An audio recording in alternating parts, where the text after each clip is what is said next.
Hello everyone and welcome to the next in our series of daily origami for YouTube.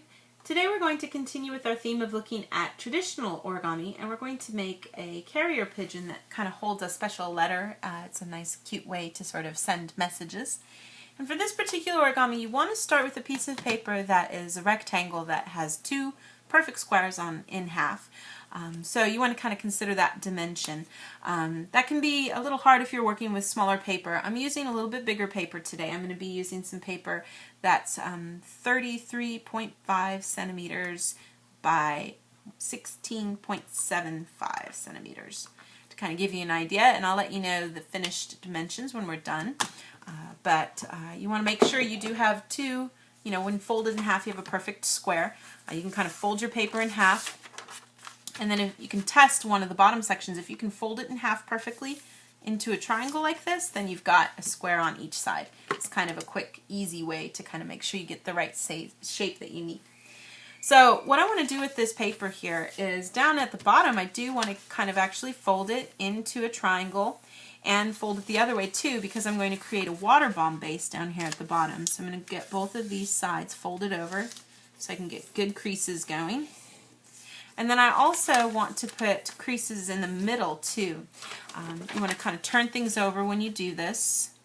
This one is fairly easy when you fold up to that center crease. The next one, I don't want to put a crease all the way through to the top if I can help it. But you can sort of start folding things in half, get things lined up, and then just make the crease to the center crease here, not all the way. And so when you turn it over, you've got these nice creases going, and then when you pull on what you've created as your creases, you push in from the center, you should be able to get to this nice water bomb base down at the bottom. Nice little triangular water bomb base. Now up at the top, what I want to do is I want to create an accordion fold with this area. Now this is the area you could use to write your message in if you wanted to. Write your message there. And then I want to essentially create the accordion fold to kind of tuck everything away. One thing I can do to start off with is just fold in half and then go ahead and fold in half again. And then using that, I'm going to go ahead and actually push first behind and then fold up. And then the next crease you're going to need to reverse from what we've done. Just let that get reversed here. And then let the last part reverse too so that it can come up to the top. So you should have a nice kind of accordion fold there of everything tucked away. Now I've got this nice water bomb base up here in the front. I'm going to use that to create the little bird design in the middle.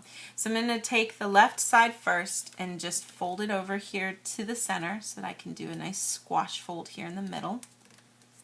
And that'll let me have the shape I need then to do a petal fold. So I'll get this part first going where I can open up everything in the middle and just get that edge pushed down right into the center so we open up to make this big kite shape here.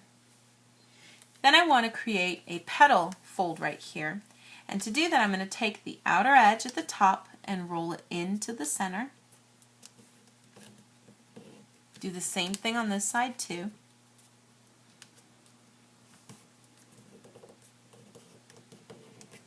Open up both sides, and I'm going to take that first layer and pull it down to create a crease that goes between these 2 points right here where those edges hit the side.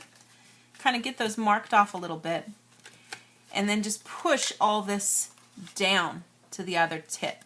And you can just sort of reverse the creases here as you work to get that nice smooth edge down along the middle. Make sure that this part here gets popped out to create a nice edge that lines up at the top too. I'll do the same thing on this side too, just kind of reversing the creases I have, creating a nice point down here at the bottom, and also making sure that this part gets smoothed out to create a nice point at the top. Take all of that, flap, and push it straight up so we have a nice big parallelogram now, if you look at it sideways. And then I could take the right flap, fold it over to the left side, make sure this part gets popped out good so that we can get what will later either serve as a tail or a head section there. And I'm just going to repeat those steps for this side, and that'll give us the 2 parts then to create our bird. So I'm going to again just take that outer edge and roll it into the center. We're going to make this squash fold first. So get this part smoothed out, open it up, take the entire section here, put a little pressure on that middle part until it can pop out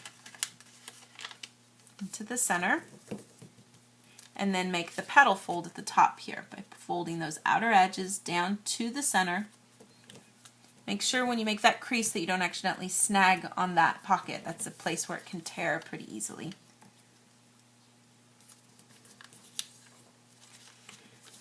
And then go ahead and fold all of this out, opening this section up. You can kind of bring it down to the tip as you work, and then just reverse that crease. Make sure this part here gets popped out right so that we get a nice crease right there at the top too.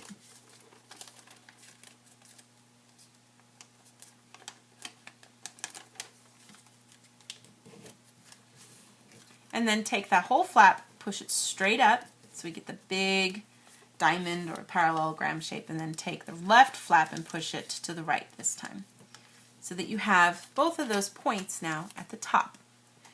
And then what we're going to do is just choose which one of those. Usually the left side is the place to go, and make a little head here by opening up that area and putting a little bit of pressure right on the top. And you can choose, how big you want your head to be. We don't want it to be too big, but I'm going to put a little pressure on that and make that crease that right now is a valley. I'm going to make it a mountain crease from underneath.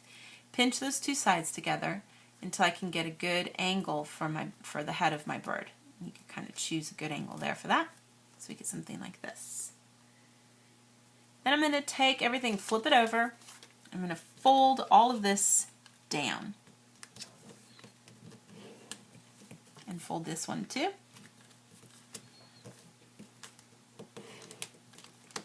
So we've got that message safely folded underneath and our pretty little design on top. Now, another common thing people sometimes do to kind of make it just even more secure, you can go ahead and put a little couple of holes down here in the bottom and tie this section if you wanted to, or you can just leave it like this. It helps to kind of leave it under something heavy for the day to kind of keep it flat if you want to keep it flat. But that should give you sort of a completed little carrier pigeon, which is the finished project. Now I'll tell you guys the dimensions of everything. This guy winds up being about 11.5 by 8-ish. So I would say about 11.5 centimeters tall and about 8 centimeters wide. To kind of give you an idea, and that's what what I used with this larger paper, which sometimes that can be hard to find. If maybe use wrapping paper works good for that, but that should give you your finished project for today. Thank you so much for watching, and we'll see you next time.